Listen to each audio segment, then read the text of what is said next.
So here's the story. We tried, uploading. This is a scenario of the post-COVID education.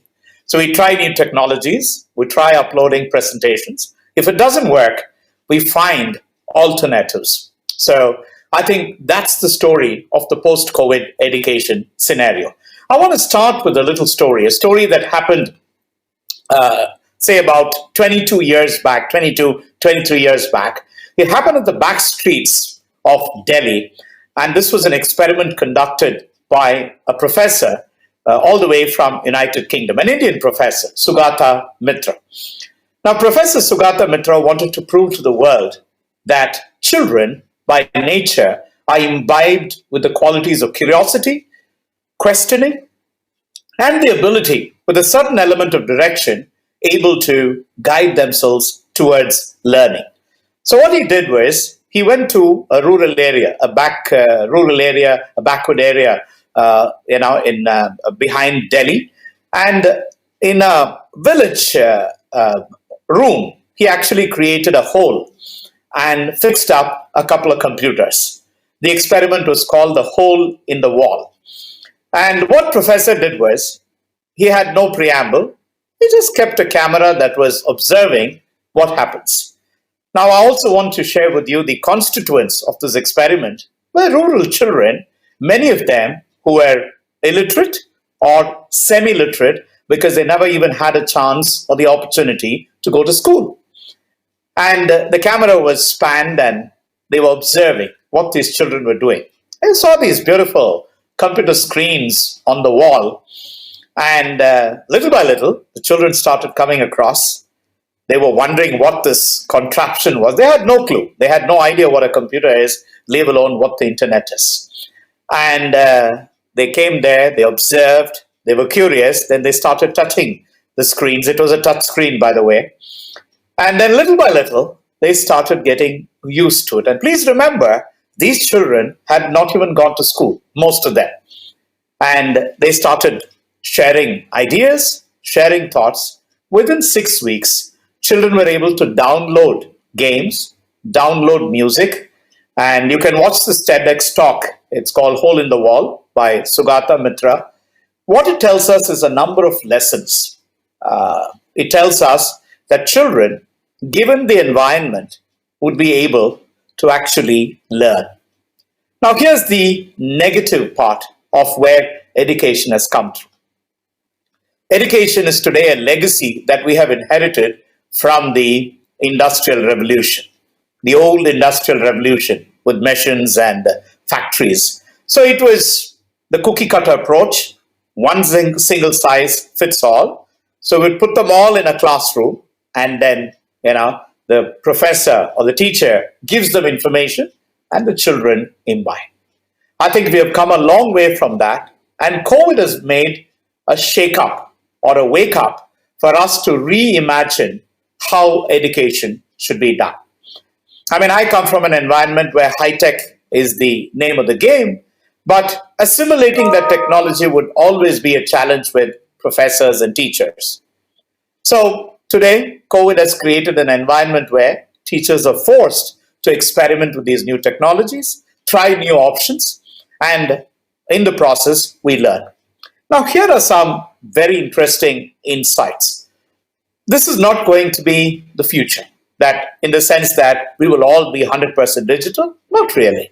We would move from 100% brick and mortars to a blended learning model. Dr. Amrita beautifully put in terms of how you need that personalization of a physical teacher being there to ask the child, how are you doing? And how's the family? And I think those things are extremely important.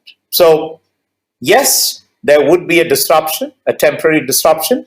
The good news among all this temporary disruption is that we are learning the ropes of technology. We're learning the ropes of education technology. Will this replace a conventional classroom?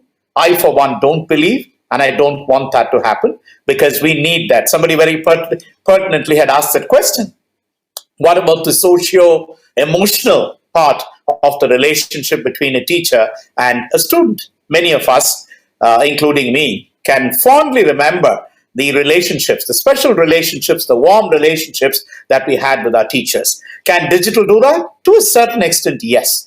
But a physical, face-to-face can't definitely replace digital. Digital can be a great complement, and we need to keep that at the back of our mind. Now, a couple of lessons that we learned. We were in the digital space long before COVID came. So one of the things we would constantly talk about is how do we immerse? How do we engage our people? How do we engage our students? So little by little, we started looking at personalization of the educational process, personalization of the learning process. So immersion engagement would be something that we need to very conscientiously and continuously focus in a digital platform, because that is going to be very critical. The other aspect, as I said, is the future is going to be blended learning. So we would have some face-to-face sessions. We would definitely have a lot of sessions that can be done in a digital mode. So here is some interesting thoughts that I feel would be very relevant. Stuff that can be learned by the child. We used to call it the flipped classroom a few years back. Now here is a variation of the flipped classroom. Concepts, knowledge, which can be learned by the child or by the student on his or her own time, at their own pace. Let them do it on their own.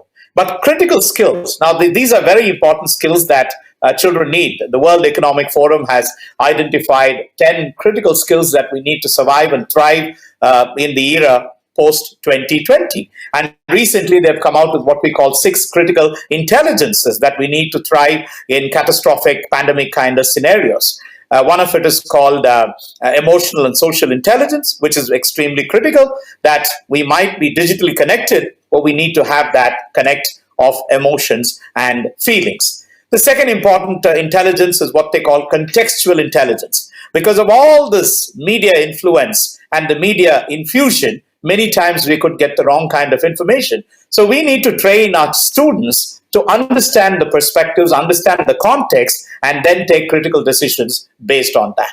The third one is generative intelligence, which is the ability to generate ideas, generate innovative thoughts, creativity, whatever you want to call it. The fourth one is what we call digital or technology intelligence. Today, that's inevitable. And I think it was Dr. Anamitra who spoke about his granddaughter, the 2-year-old granddaughter. I remember an MTNL advertisement a few years back where the little kid is born and the little baby borrows the mobile phone from the surgeon and Googles and finds out, how do I cut the umbilical cord? Of course, that's an exaggeration, but that's where the evolution of human system interface is going. So we need to be cognizant of it, not forgetting that there's a huge human dimension that has to be understood and that has to be appreciated. The other big developments that have taken place beyond the realms of education are 2 things. We all know technology, so I'm not going to belabor technology, digital transformation, artificial intelligence, robotics, big data, personalized learning systems, so on and so forth. Digital analytics, learning analytics, so on and so forth. But beyond the technology, I think there are 2 very critical developments that have taken place. One is in the realms of what we call positive psychology. Now, this is a great area that is evolving, and I think we need to take cognizance that the future educational systems need to conscientiously embed concepts and factors relating to positive psychology. Now, what is positive psychology? Let me give you a couple of examples. One of it is the Appreciative Inquiry. Now, conventionally, we're always looking at what is wrong with a certain aspect. Rather than look at what is wrong with something, can we look at what is right and how it can be improved upon? Right? So appreciative inquiry, one application of positive psychology. The science of gratitude, the science of forgiveness, the science of love and compassion. Now, these are all validated by neuroscience. So it's no longer feel-good, mushy stuff. These are validated by neuroscience. So I think we need to be cognizant. Teachers, the new educational systems should ensure that the modern 21st century teacher is not just a tech-savvy teacher, but is also human-savvy in terms of understanding how to be emotionally resilient. We used to gloat a lot about post-traumatic disorder. But here's the other side to post-traumatic disorder. There's post-traumatic growth. if we can direct our children to the right kind of thought processes, we can move from post-traumatic disorder or distress to post-traumatic growth. PTG, again, there's plenty of research available. The human aspect of resilience. Now, think about COVID. 2020, when we all started, life started with celebration. And then January 18th, we got this news that we've been hit by a pandemic. We didn't realize the implications of it till March first week. And then the entire world went on a lockdown. But look at this.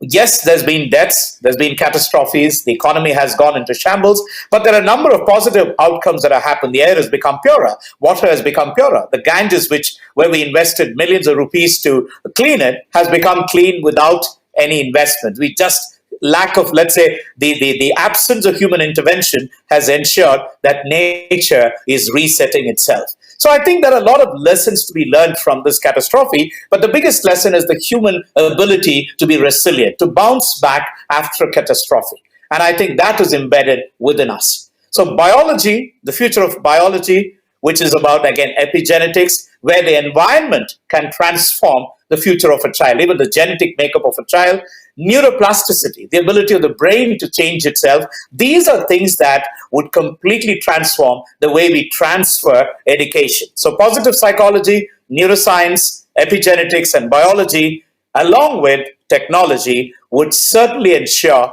that the future of education will be remarkably amazing. I want to end this with just one more thought, which I think all of us as teachers have been responsible. There's a very interesting research done across the world that children, when they start talking, ask questions. They ask Papa and Mama, who are the immediate stakeholders, Papa, why, what, how? And Papa and Mama try to answer these questions. These questions start with tens, move on to hundreds, and by the time the child reaches 5 to 6 years, he or she is asked thousands of questions. And here's the bad news.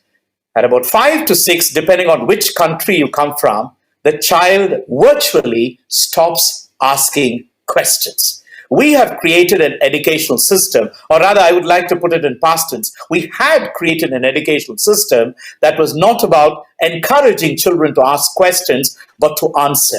We say, we ask the questions, you answer.